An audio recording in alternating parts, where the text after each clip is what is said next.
Assalamualaikum warahmatullahi wabarakatuh. Selamat pagi anak-anak. Bagaimana kabar kalian hari ini? Alhamdulillah ya, kita masih diberi kenikmatan kesehatan oleh Allah sehingga kita bisa belajar bersama pada pagi hari ini.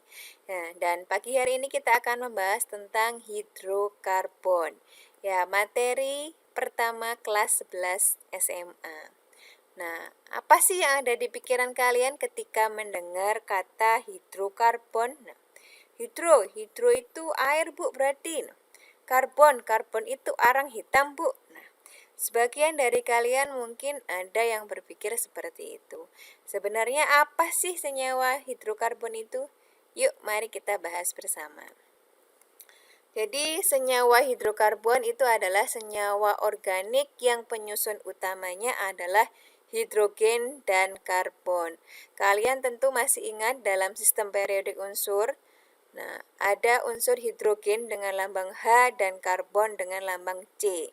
Nah, jadi kata hidrokarbon itu berasal dari kata hidrogen dan karbon. Jadi, senyawa yang penyusun utamanya adalah unsur hidrogen dan karbon. Di sini ada dua macam senyawa organik. Senyawa karbon organik yaitu senyawa karbon yang berasal dari makhluk hidup. Contohnya adalah gula, lemak, protein, dan minyak bumi. Dan satu lagi senyawa karbon anorganik, yaitu senyawa karbon yang berasal bukan dari makhluk hidup.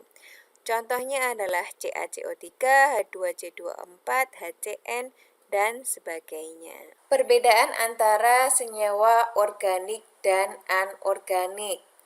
Ya, ini beberapa contoh dari senyawa organik, ada DNA, ada gula, metana, dan etanol.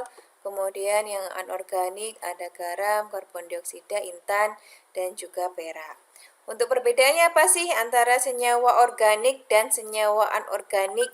Yang pertama dilihat dari kestabilan terhadap pemanasan.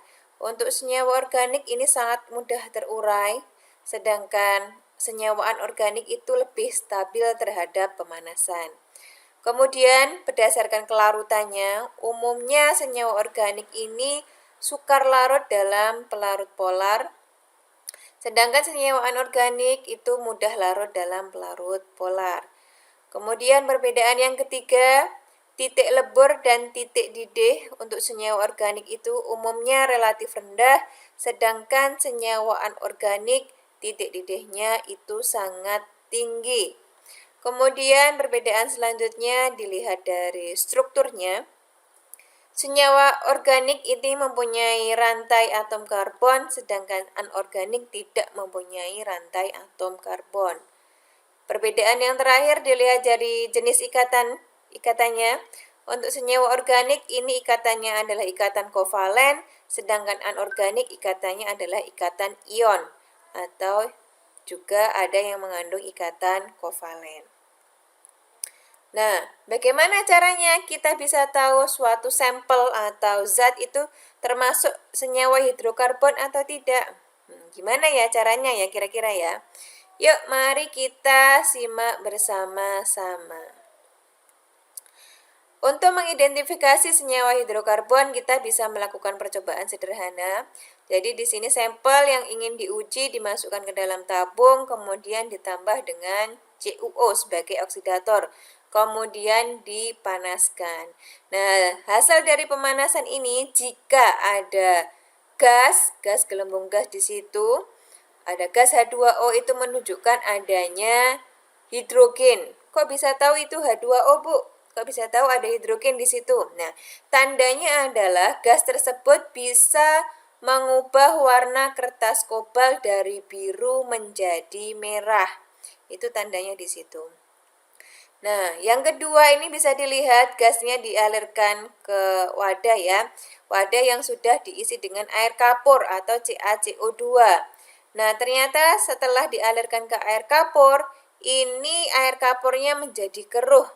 Ini menunjukkan adanya gas CO2 yang menunjukkan adanya karbon di situ. Kok bisa tahu, Bu, itu karbon? Nah, ciri khusus dari karbon dioksida ini jika ketemu dengan air kapur, dia bisa mengeruhkan air kapur. Ini cara sederhana untuk mengidentifikasi suatu sampel di situ mengandung senyawa hidrokarbon atau tidak. Kemudian atom karbon ini punya keunikan yang tersendiri dibandingkan dengan atom yang lain, yaitu yang pertama dapat membentuk ikatan kovalen dengan atom 4 ikatan kovalen dengan atom C lainnya. Bisa membentuk 4 ikatan kovalen.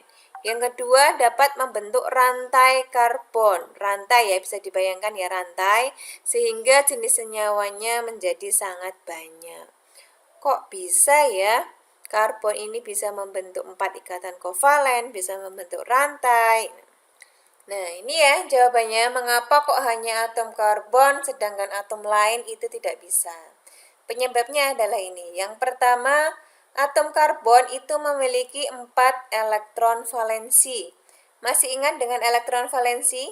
Elektron yang terletak pada kulit terakhir pada suatu atom. Nah, bisa dilihat dari konfigurasi elektronnya. Karbon itu nomor atomnya 6, konfigurasinya 1s2, 2s2, 2p2. Berarti elektron valensinya ada 4.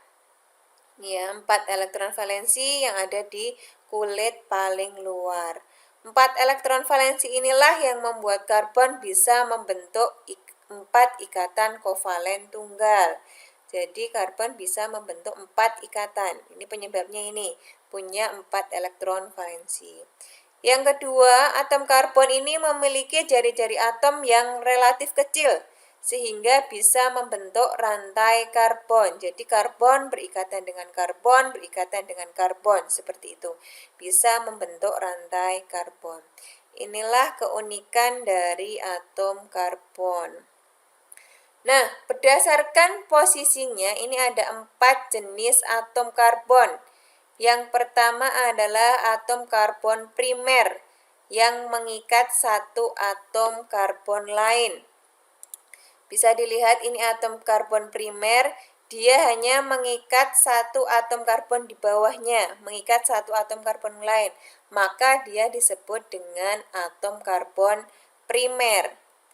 Yang kedua, atom karbon sekunder, yaitu mengikat 2 atom karbon lain.